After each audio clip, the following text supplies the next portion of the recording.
Hi, I'm Patrick Lugg. I'm the Streetscape Supervisor for the City of Belmont, and we're here today to offer you some planting tips.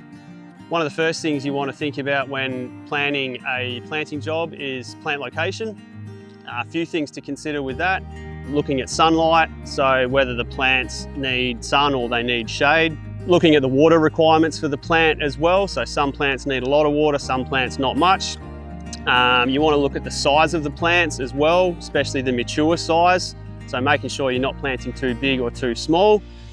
A great tip, if you're not already aware, is when you buy plants from a nursery, they come with these tags on them. On the back of these tags, they have a bunch of different features. So they tell you all the information that you need to know. On these tags, they'll tell you the mature height of the plants. They'll also tell you their light requirements, how much water they need, and some handy information such as whether they attract birds or insects. But another factor you want to consider is the soil. So soil types. In Perth, the majority of our soils are very sandy and they have a waxy coating on them which repels water, so they're quite hydrophobic. This location we've chosen here for planting today, as you can see, the soil's quite dark. Generally speaking, with garden soils, the darker is usually the better. So a lot of Perth soil being very sandy, doesn't have a lot of organic material in it. This soil being quite dark generally means there's more organic material in it, which is vital for good plant health. All right, so the next step we're going to do is prepare the hole for planting. So the location we've chosen here is ideal for this plant we're going to put in. We've got a nice little gap here.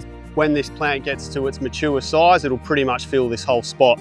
So when digging a hole for the plant, one of the things you want to consider is the size of the hole. Generally speaking, you want the hole to be about 1.5 to 2 times the width of the pot and a little bit deeper than what the pot is. Making sure though that the finished level of the plant is roughly the height of the level or slightly below. Couple of things you want to look for when choosing plants from the nurseries. Some nurseries sell plants that are out of season, and with that, one of the things you can get is what's called root-bound pots. Now what you can do in the nursery is, this one here I've found is quite root-bound. If you squeeze the pot like this, if it's solid, there's a fair chance that pot's root-bound, versus this other plant I have here, you can feel that that's nice and soft. Now when I say root-bound, what that looks like, I'll pull this pot out. These roots are completely wrapped around, so they're essentially strangling themselves in the pot. This plant is potentially still usable, however. A couple of tips if you were still wanting to use this plant. When you get it out of the pot, you need to be careful when you're pulling it out, because when plants are root bound, they can get stuck in the pots. So sometimes you might find you might need to actually cut or slice the pot to get them out. Once you're at this stage though, and you have the plant out of the pot, you really want to what's called tease the roots out. This one here you might need to do a little bit more than tease, but what you can do is get a stick or a pair of secateurs and you can make some gentle incisions to basically open up the roots. You can also use your hands and scrunch. Don't be afraid to get a little bit rough with them. What you want to do is really open up these roots so they can breathe. You want roots to grow down and also laterally and spread out. So as you can see, these ones are just growing in circles. So you can do this basically the whole way down the plant until you get up to the top. For the purposes of today though, we're not going to use this plant. We're going to use another plant that's not root bound. So this little Eremophila is what we're going to be planting today. Now I can feel straight away these roots aren't root bound because I can squeeze the pot. So when we pull it out, we can see there's a good amount of root growth, but all the roots are growing downwards, which is what you want. There's no roots that I can see that are growing circling, so they're not smothering each other. There's also some big roots down the bottom, which is great. Once we put them in the ground, they should spread out. You always want to remember to still, even if it's not root bound, make sure you tease the roots out because they are used to growing in the pot when you buy them from a nursery. So we want to get in there. Again, don't be shy, you're not going to hurt the plant. Give that one a bit of a squeeze, really let them out. If you do it over the hole where you're digging, then any soil that comes off is just going to fall into the hole, so that becomes part of the backfill anyway. Give the top a bit of a ruffle up as well. Sometimes the tops can get a bit matted. So this plant's ready for planting now.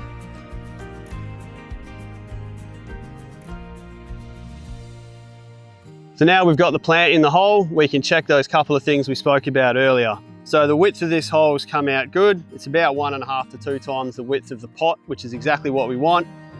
The height of the root ball is just below the natural soil level, which again is great. It's not going to pull too much water, but being slightly below means it will hold a little bit of water there. So at this stage, this is a great opportunity to add any soil amendments that you may be looking at. So a couple of the key ones would be soil wetter, either liquid or water crystals. If you are using water crystals, please be mindful of the application rates, because if you put down too much, it can cause the plant to actually pop out of the ground when those crystals expand. Another thing that a lot of people look at is adding fertilizer into the soil at this stage. If you are doing that, please be mindful to not put too much in one lump, as that can cause the roots to burn. So the best advice would be to try and mix it through with the soil a bit more. So when you're backfilling the hole, you want to make sure you are tamping or lightly compacting the soil around the plant. Tamping is important because it eliminates air pockets that form when you dig the hole. We don't want air pockets because roots don't grow in air, they need soil. Tamping also really helps with plant stability as well. So especially while it's young, until those roots actually form, then yeah, lightly compacting the soil like that will help keep the plant stable. So a little tip when you're tamping, so you can use your knuckles around the outside of the plant. When you get to near the base of the trunk though, you want to be really careful you don't damage some of the fragile new roots. So what I like to do, form a triangle with your hands around it, and then you can lightly press down around the trunk like so. That'll help protect the roots. Now that we've planted the plant, we're at the stage where we would normally mulch. So the benefits of mulching, especially in somewhere like Perth with our hydrophobic soils, mulch is really important to retain moisture in the soil where it should be. It's also really important to suppress weeds. The right mulch will actually, over the long term, benefit the soil as it breaks down and decomposes. It'll fill that soil with a slow trickle of organic matter, which will add nutrients to the soil. If you go too thick with your mulch, up to 100 mils or more, the water can actually have a really hard time penetrating that mulch and getting into the soil. So you'll find the mulch will get wet, but the soil won't. If you don't use enough mulch, like less than 50 mil or so, then you'll find you won't get much in the way of weed suppression, and also you won't get much temperature control from that mulch. So 50 to 75 mil is about the sweet spot.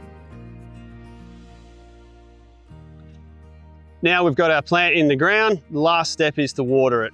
When watering new plants, you really want to water them for the first 1 to 2 summers, and ideally you're going to want to target 2 to 3 times per week, trying to focus on a deep watering.